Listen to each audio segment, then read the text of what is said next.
Inclusive, André, a gente viu nessa reação maior desse pessimismo na semana passada, também ali, principalmente depois do próprio ministro, né, Fernando Haddad, que não tinha encontrado ou não encontrou um respaldo por parte dos integrantes do governo, né? A gente falou muito ali de Haddad ser fritado, o fogo amigo foi grande.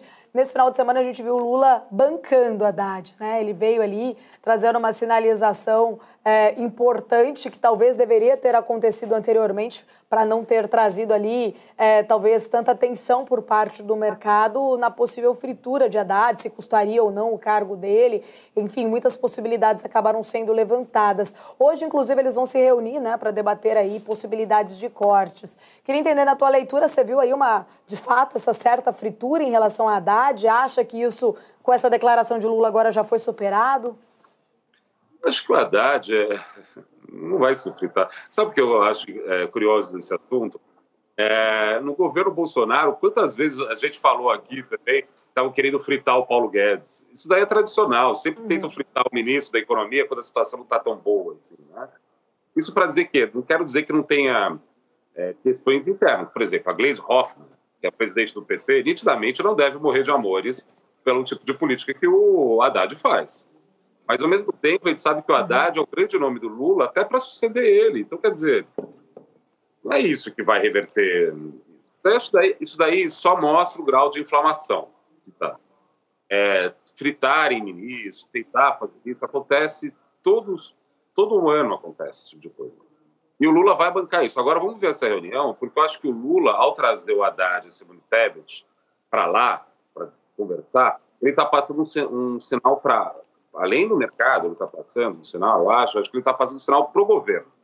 Do tipo assim, pessoal, a gente vai ter que organizar esse debate aqui, porque isso daqui está tomando um outro rumo que não deveria estar tomando. Tá? Então, nesse sentido, eu acho que é bem-vindo essa discussão que vai ter hoje. E, de novo, né, ministros enfrentam essas frituras de vez em quando, né? Mas no caso do Haddad, eu acho exagerado essa hipótese.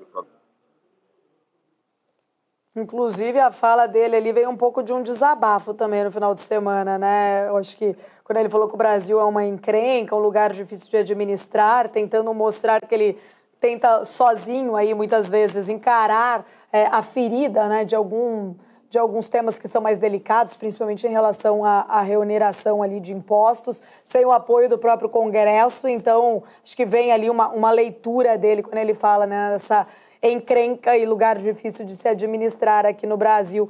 Queria entender também um pouco da tua leitura, porque a gente fala muito, né, em relação a esse ponto de trazer alguma sinalização de corte efetivo. A gente parece que a equipe aí econômica não tem mais espaço para falar em arrecadação, em aumentar a arrecadação. De fato, é preciso olhar ali, fazer um pente fino em relação aos gastos. E acho que esse é um dos temas hoje, principalmente ali na reunião de Lula, com Simone Tebet, equipe econômica como um todo. Há uma grande discussão, até mesmo ali, né, talvez de cogitar ali, de colocar, decretar a meta contínua de inflação contínua, revisão de melhorias de política pública envolvendo desveiculação de benefícios. O que você enxerga, de fato, André, como palpável ou algo tangível para a gente pensar, esquecer ali que o ideal talvez seria uma reforma administrativa, mas que está muito distante, mas no D0, né? O que o governo teria em mãos para, de fato, trazer uma sinalização mais clara em relação a corte de gastos? Olha, tem uma discussão. Primeira coisa, eu acho que nada que o governo falar vai efetivamente acalmar. O que vai acalmar a inflamação tem a ver com essas duas variáveis que eu tenho colocado, o Banco Central e os juros lá fora. Porque o resto, assim, tipo, imagina hoje vamos supor que hoje sai dessa reunião o Lula com a Simone Tebet e o Haddad e fala, olha, vamos cortar isso, vai resolver? Resposta, não vai resolver nada. Né? Por quê? Porque demora para essas coisas se concretizarem, acontecerem, etc. Mas existe um debate político aí por trás, que é o seguinte, a questão das desvinculações dos tetos constitucionais de educação e saúde. Francamente, isso daí é uma pauta que é mais da direita. E a direita, que é o campo que quer mais isso, eles estão querendo que o governo mais à esquerda faça, pegue o ônus político e deixe depois para eles, vamos dizer assim, os benefícios. Você acha que o governo vai fazer? Fazendo uma pergunta retórica, o governo não vai querer fazer isso. Para que eu vou ter que fazer essa pauta impopular? sendo que a maioria dos nomes da direita no Brasil não defendem isso explicitamente, né? Não economistas, não empresários, porque tem um custo político para isso, um custo gigante para isso. Então, o que eu acho é que o governo vai tentar colocar a bola no chão de sinalizar algumas possibilidades de corte. Agora, o que o Haddad resolveu fazer, ele reclamou que é muito difícil administrar o Brasil, e, francamente, deve ser um trabalho extenuante, né? Não deve ser para qualquer um, né? Estou louco para ver aquelas fotos de antes e depois de ter entrado no Ministério da Fazenda do Haddad, porque ele vai sair cansado. Os fios brancos, né? Totalmente. Mas o que eu quero, fios brancos ali. o que eu quero dizer dele assim, é o seguinte, ele resolveu um caminho, ele não, o Lula optou um caminho mais difícil. Qual o caminho mais difícil?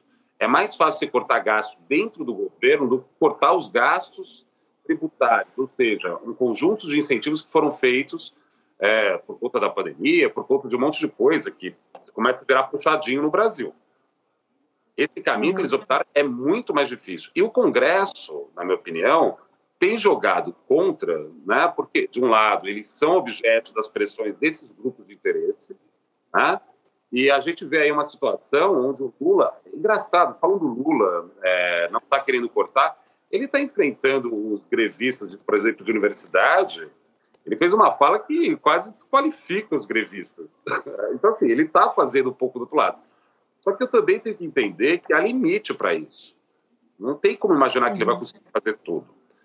Volta a questão. Eu acho que, uma vez restabelecida a ordem, pelo menos retórica no sentido do conjunto das ideias, né? No Banco Central Brasileiro, através de uma ata que seja mais organizada, isso daí somado e esperando uma queda dos juros dos Estados Unidos, que tudo indica deve acontecer, hoje não está acontecendo, hoje está subindo os juros lá, né? Mas que deve acontecer, isso deve reorganizar o debate aqui. Se não tiver corte de juros nos Estados Unidos, aí vai ser um outro debate que a gente vai ter que ter aqui, que aí vai ter que mudar todo o não todo o regramento fiscal, mas toda a estratégia fiscal do Brasil para 2025, 2026. Aí é um outro debate. Por enquanto, eu acho que ainda a gente não chegou nesse ponto. Ô, André, só para a gente encerrar aqui a nossa conversa, inclusive aí a gente estava falando do Haddad, né, em relação a essa busca de receita, todo esse desgaste, até mesmo que acabou causando ali, muitos colocam que ele perdeu esse capital político dele, principalmente em articulação com o Congresso, depois das duas MPs. A gente sabe que a Fazenda está precisando aí, no fato, arrecadar 25 bilhões para compensar a desoneração da folha, né? Diz aí que o pacotão que o Senado quer apresentar é insuficiente.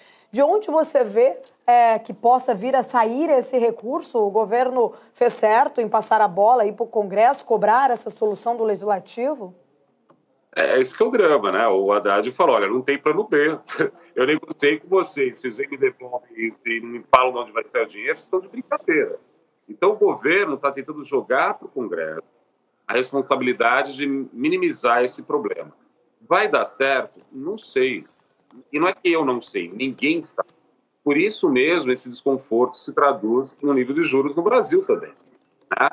Agora é o seguinte, como vai se articular isso? Eu acho que tem espaço agora, depois de inflamada essa questão, deles sentarem e discutir isso com um pouco mais de detalhe. Essa reunião de hoje deve ser muito importante para começar a organizar esse debate. Ainda não vai ser resolvido já não, mas vai começar a organizar esse debate. Sem dúvida nenhuma, é um ótimo sinal. Mas, de novo, o Congresso... Por isso que eu falo que é uma questão política, né? Impressionante também, né? Tá lá, tudo bem. Quer manter a desoneração? Legal. Da onde? Como? De que jeito? É isso, né? Política. Política com P minúsculo. Mas Brasil sendo Brasil. Pois é. Política com P minúsculo e Brasil sendo Brasil. André Perfeito, muito obrigada. Sempre bom tê-lo aqui com a gente. Fica o convite para voltar em outras oportunidades. Eu que agradeço. Um abraço a todos. Obrigada. Falamos então aí com o economista André Perfeito, trazendo pontos importantes deste nosso cenário político e econômico. 10h56. Deixa eu ir com